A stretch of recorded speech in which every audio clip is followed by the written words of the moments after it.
안녕하십니까. JTBC 저녁 뉴스입니다.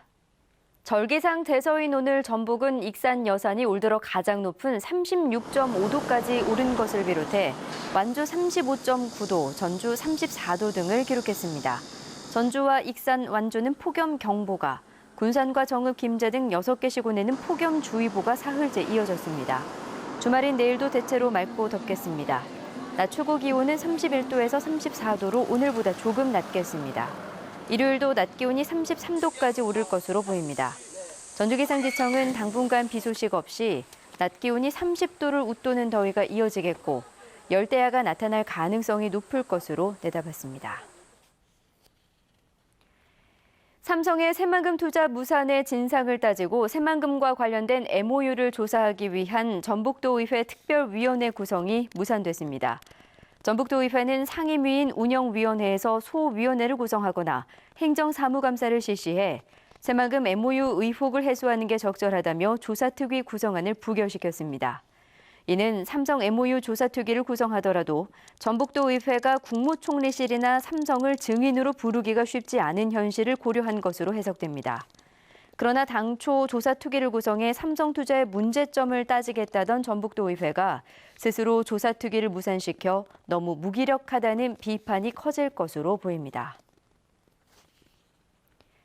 교육부의 의과대학 폐과 방침으로 폐교 위기에 몰린 서남대를 도립대학으로 바꾸자는 주장이 나왔습니다. 전북도의회 이상현 의원은 서남대 의과대학을 폐지한 뒤 다른 지역의 의대를 넘기려는 정치적 의도가 우려스럽다며 서남대의 도립대학 전환을 적극적으로 검토하자고 제안했습니다.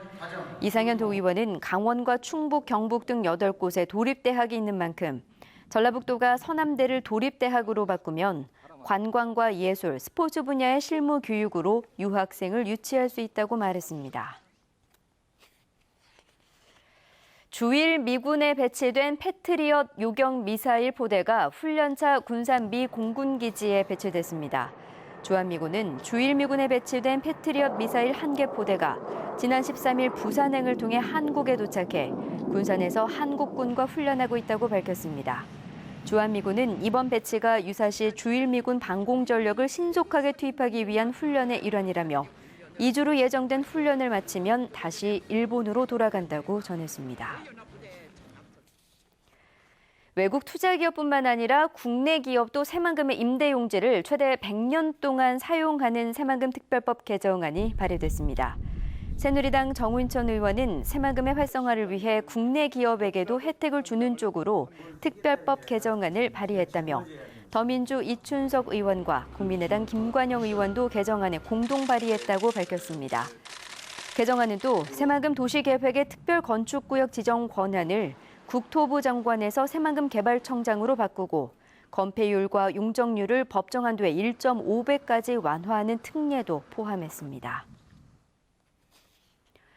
일감 부족으로 어려움을 겪는 현대중공업 군산조선소의 활성화를 위해 전라북도에 낡은 선박을 교체하자는 주장이 나왔습니다.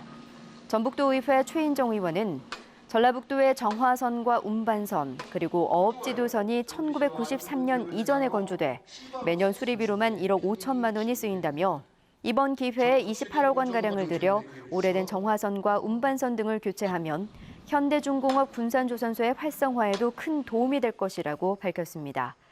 최 의원은 지난해 전라북도에 40억 원짜리 소방정 제조를 인천의 한 업체가 낙찰받았다며 지역경제 활성화 차원에서 전북의 조선업체의 일감이 돌아가는 게 바람직스럽다고 말했습니다. 지난해 6월 전라북도가 농생명 소프트웨어 융합 클러스터 주관 지자체로 선정된 뒤 기업들의 투자가 잇따르고 있습니다. 전라북도는 서울 소재 기업 DITENG가 익산에 농작물 컨테이너 공장을 짓는 등 지난 1년 동안 다른 지역 기업 9곳이 전북 이전을 추진하고 있다고 밝혔습니다. 농생명 소프트웨어 융합 클러스터는 농생명 산업을 육성하기 위해 미래창조과학부가 5년 동안 100억 원을 지원하는 사업입니다. FTA 피해 보전 직불금과 폐업 지원 신청이 오는 29일에 마감됩니다. FTA 피해 보전 직불금과 폐업 지원 신청을 받는 품목은 당근과 노지포도, 시설포도, 블루베리 등 4가지입니다. 신청을 원하는 농민은 관련 서류를 갖춰 해당 읍면동사무소에 접수하면 됩니다. 올해 두 번째인 조선왕조실록 포세 재현 행사가 내일 오후 4시부터 전주 경기전에서 열립니다. 포세는 습기를 없애고 충해를 막기 위해 조선왕조실록을 햇볕에 말리던 것으로 전주시는 전문가 설명과 함께 창작 판소리를 공연할 예정입니다. 이번 포세 재현 행사를 지난 5월에 이어 두 번째로 오는 9월에 추가로 열 계획입니다. 지역에서 발생하는 다양한 소식을 SNS를 통해 전달하는 코마당 뉴스가 정식 운영에 들어갔습니다. 코마당 뉴스는 지역 뉴스와 건강, 지역 농산물 거래 등 실생활과 밀접한 정보를 블로그와 페이스북 등 SNS를 통해 소통하고 있습니다.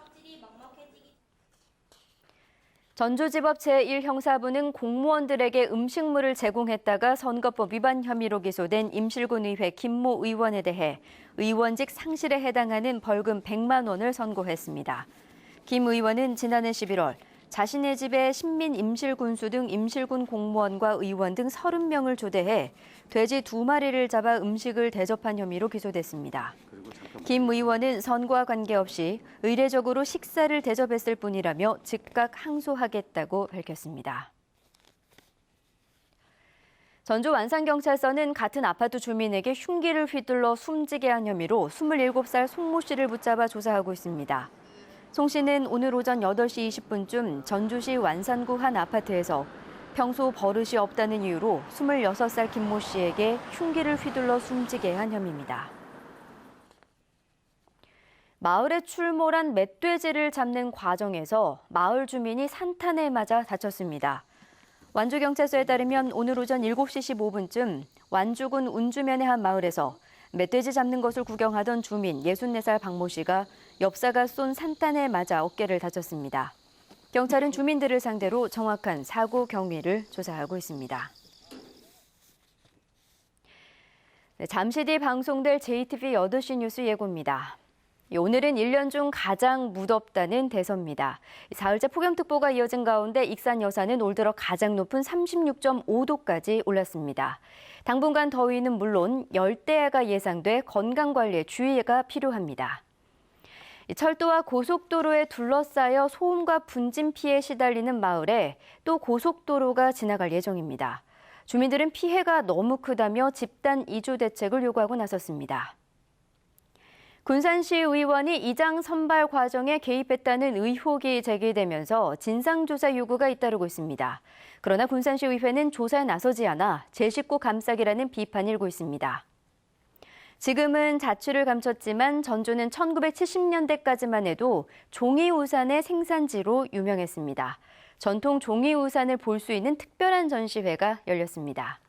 잠시 후 JTBC 8시 뉴스에서 자세하게 전해드리겠습니다.